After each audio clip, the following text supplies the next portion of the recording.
Good evening everyone. I am Kiran Sangwan. Welcome to HSSC Computer Gyan. Today we are going to discuss about generation of computer. तो हमारी पहली generation है वो है 1946 से 1959 तक। ये चली थी हमारी 1946 से 1959 तक। इसमें जो हमारे कंप्यूटर सिस्टम थे उनका साइज़ बड़ा होता था और उनकी स्पीड होती थी स्लो, और ये बहुत ही एक्सपेंसिव होते थे, बहुत ही खर्चीले महंगे होते थे। और इसमें जो टेक्नोलॉजी यूज़ की गई थी वो थे वैक्यूम ट्यूब। ये वैक्यूम ट्यूब किस लिए यूज़ की जाती थी? स्टोरेज पर्पज़ के लिए, मेमोरी के लिए। और ये हमारे जो कंप्यूटर होते थे वो हाई इलेक्ट्रिसिटी को कंज्यूम करते थे। अब हाई इलेक्ट्रिसिटी कंज्यूम करते थे तो फिर उतनी ही अमाउंट में हीट को जनरेट करते थे।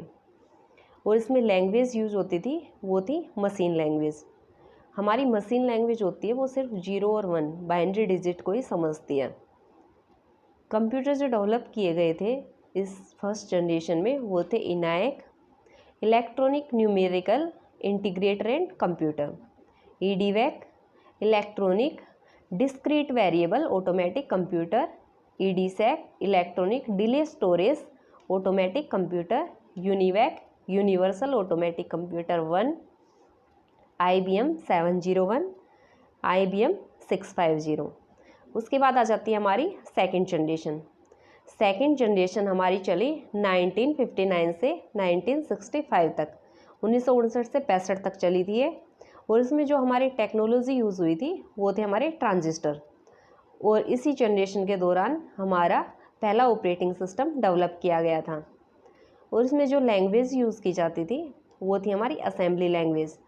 असेंबली लैंग्वेज हमारी सिर्फ मैनीमोनिक जो कोड होते हैं उसी को यूज़ करती है, उसी में इनपुट लेती है, उसी में आउटपुट देती है।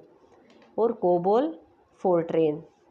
इसमें कंप्यूटर जो डेवलप किए गए थे वो थे IBM 1620, IBM 7094, CDC 1604, CDC 3600, UNIVAC 1108। उसके बाद आ जाती है हमारी थर्ड जनरेशन। थर्ड जनरेशन चली थी हमारी 1965 से 1975, 1965 से 1975 तक। इसमें हमारी यूज़ की जाती थी आईसी की फुल फॉर्म होती है इंटीग्रेटेड सर्किट।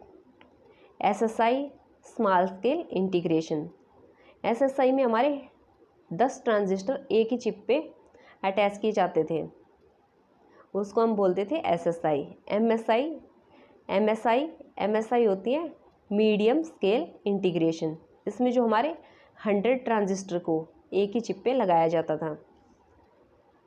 और ये इसमें जो हमारे कंप्यूटर का साइज़ था वो स्मॉल होता गया और स्पीड फास्ट होती गई।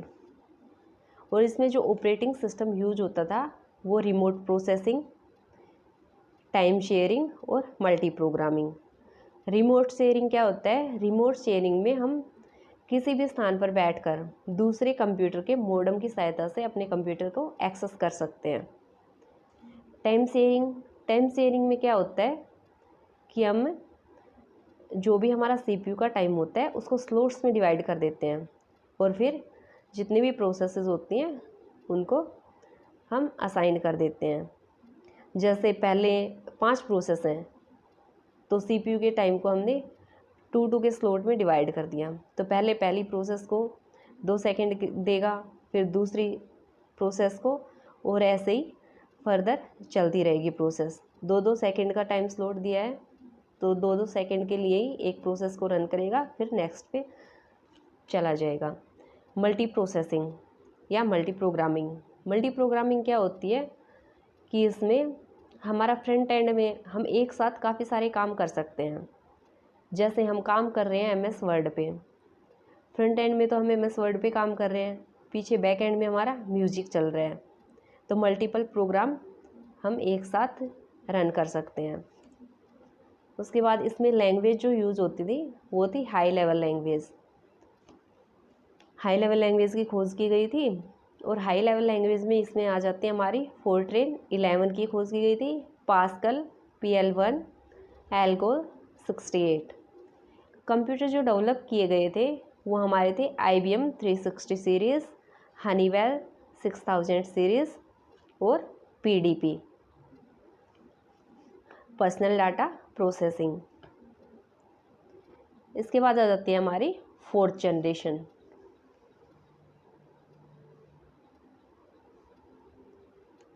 फोर्थ जनरेशन हमारी चली 1975 से 1989 तक, 1975 से 89 तक चली थी।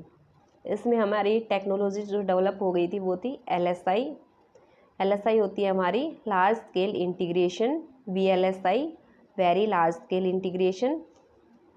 और इसमें हमारा माइक्रो प्रोसेसर इन्वेंट किया गया था। माइक्रो प्रोसेसर क्या होता है कि हमारी एक ही चिप के ऊपर काफ़ी सारे जो मतलब ट्रांजिस्टर लगा दिए जाएं, उसको बोलते हैं माइक्रो प्रोसेसर।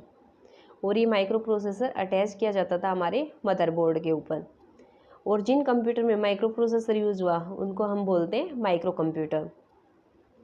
इसमें हमारे ऑपरेटिंग सिस्टम जो डेवलप किए गए थे, जो यूज़ किए गए थे, वो थे रियल टाइम, टाइम शेयरिंग और distributed operating system. Real time क्या होता है कि मतलब इसमें एक फ़िक्स अमाउंट ऑफ टाइम में आउटपुट देनी होती है।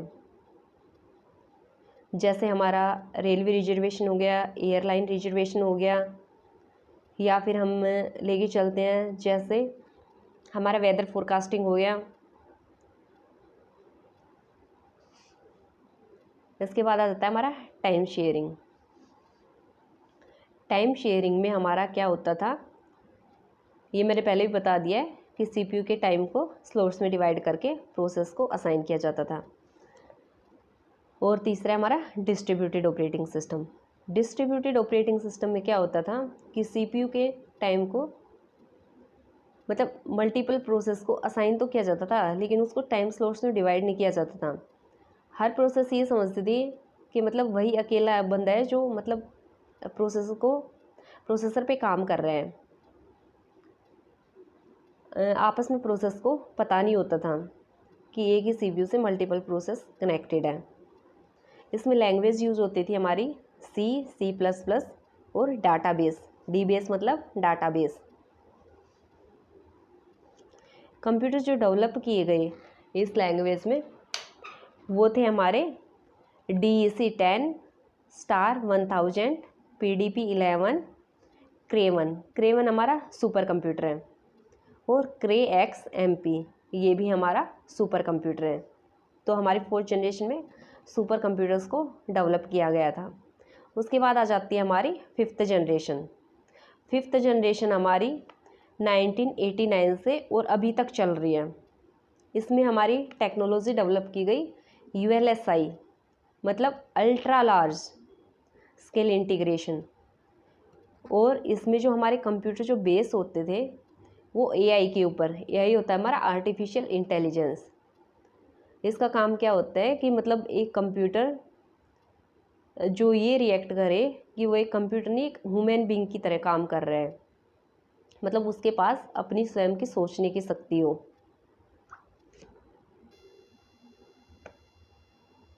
और स्पीच रिकॉग्नाइजेशन।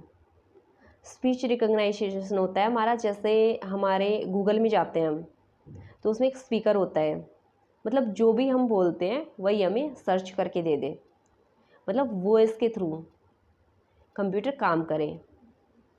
और तीसरा हमारा पैरेलल प्रोसेसिंग, मतलब मल्टीपल प्रोसेस को हम एक साथ रन कर सकते हैं कंप्यूटर में। ऐसा कंप्यूटर डेवलप किया गया था हमारी फिफ्थ जनरेशन में। और इसमें लैंग्वेज यूज़ होती थी हमारी C++, जावा, .NET।